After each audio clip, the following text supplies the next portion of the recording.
सोचिए, दुनिया का ज्यादातर व्यापार समंदर के कुछ बहुत ही तंग रास्तों से गुजरता है। अगर ये रास्ते, ये गलियां अचानक बंद हो जाएं तो क्या होगा? आज हम इन्हीं महत्वपूर्ण समुद्री धमनियों, जिन्हें चोक पॉइंट्स कहते हैं, की दुनिया में गहराई से उतरेंगे। तो आगे बढ़ने से पहले एक बुनियादी चीज समझ लेते हैं कि ये जल डमरू मध्य या स्ट्रेट आखिर है क्या। सीधे शब्दों में कहें तो ये दो बड़े समंदरों को जोड़ने वाला एक कुदरती संकरा रास्ता है। लेकिन जैसा कि हम आगे देखेंगे, ये साधारण सी परिभाषा ही असल में ग्लोबल पावर के समीकरण तय करती है। तो सवाल यही उठता है कि पानी के ये पतले से रास्ते पूरी दुनिया की सुरक्षा और हमारी अर्थव्यवस्था के लिए इतने अहम क्यों हो गए हैं? देखिए, इसका जवाब सिर्फ भूगोल में नहीं बल्कि भू राजनीति और सत्ता के खेल में छिपा है। आज की चर्चा में हम इन व्यापारिक धमनियों को समझेंगे, दुनिया के सबसे अहम चोक पॉइंट्स पर नजर डालेंगे, फिर हॉर्मुज पर एक खास केस स्टडी करेंगे, भारत के लिए इसके क्या मायने हैं ये जानेंगे और देखेंगे कि कैसे पूरी ग्लोबल सप्लाई चेन पर खतरा मंडरा रहा है। तो चलिए, सबसे पहले थोड़ा इतिहास में चलते हैं। ये समझना जरूरी है कि ये जलमार्ग सिर्फ पानी के रास्ते नहीं है, बल्कि ये साम्राज्यों के बनने और बिखरने की कहानियां अपने अंदर समेटे हुए हैं।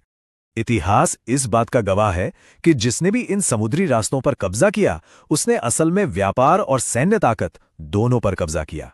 मतलब सदियों से सत्ता का ये एक सीधा साधा समीकरण रहा है। तो इतिहास से निकलकर अब आज की दुनिया में आते हैं।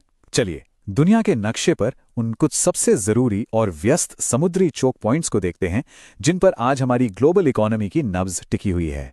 इस टेबल पर एक नजर डालिए। यहाँ कुछ बड़े नाम हैं, जैसे मलक्का जलडमरू मध्य, जो एशिया के व्यापार की जान है, या फिर बाब अल मंदेब, जो लाल सागर का गेटवे है। हर एक की अपनी एक अलग जियोपॉलिटिकल कहानी है।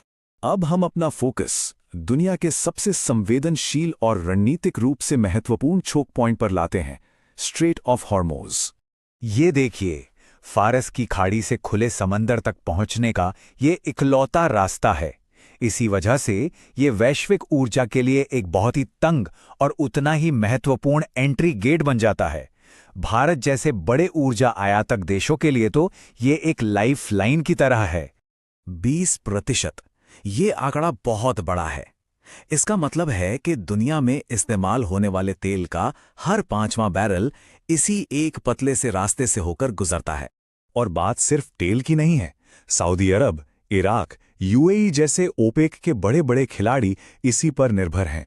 दुनिया का सबसे बड़ा एलएनजी एक्सपोर्टर कतर भी इसी रास्ते का इस्तेमाल करता है। और सबसे चौंकाने वाली बात यह है कि जहाज़ों के आने जाने के लिए जो रास्ता है वो बस कुछ ही किलोमीटर चौड़ा है। और यही बात हमें आज के सबसे बड़े जोखिम पर ले आती है।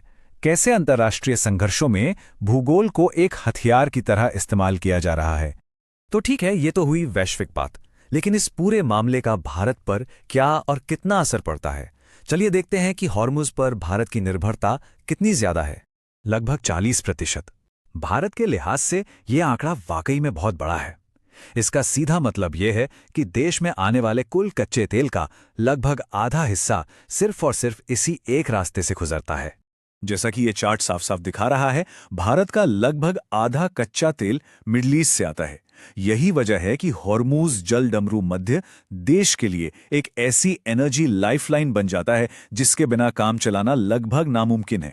तो अब असली सवाल पर आते हैं। जब इस एनर्जी लाइफलाइन पर कोई खतरा मंडराता है तो होता क्या है?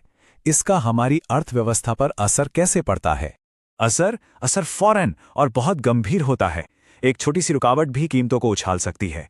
लेकिन अगर ये रास्ता पूरी तरह से बंद हो जाए तो ब्रेंट क्रूड ऑयल की कीमतें $100 प्रति बैरल का आंकड़ा बड़ी आसानी से पार कर जाएंगी। और ये असर सिर्फ पेट्रोल पंप पर चुकाई जाने वाली ज्यादा कीमत तक सीमित नहीं रहता। नहीं, ये एक डोमिनो इफेक्ट की तरह पूरी अर्थव्यवस्था में फैलता है।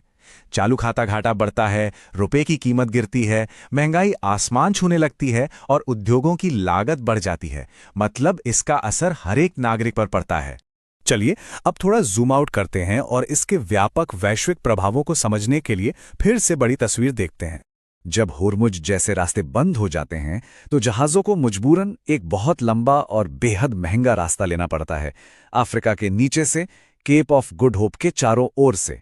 ये चक्कर एशिया और यूरोप के बीच यात्रा के समय में कई हफ्ते जोड़ देता है। और इसका नतीजा नतीजा ये होता है कि हर चीज महंगी हो जाती है। शिपिंग का भाड़ा आसमान छूने लगता है, इंश्योरेंस का खर्चा बढ़ जाता है और आखिरकार ये सारा बोझ हम और आप जैसे उपभोक्ताओं पर ही आता है। एक्सपर्ट्स का भी यही मानना है। उनका कहना है कि हुर्मुज़ का कुछ हफ्तों के लिए भी बंद होना ग्लोबल एनर्जी मार्केट में एक भूचाल ला सकता है, जिससे तेल की कीमतें 100 से $110 प्रति बैरल तक पहुंच सकती हैं। तो चुनौती बिल्कुल साफ है। एक छोटे से संकरे समुद्री रास्ते में होने वाला कोई भी जियोपॉलिटिकल संघर्ष हजारों मील दूर बैठी अर्थव्यवस्थाओं को हिलाकर रख सकता है।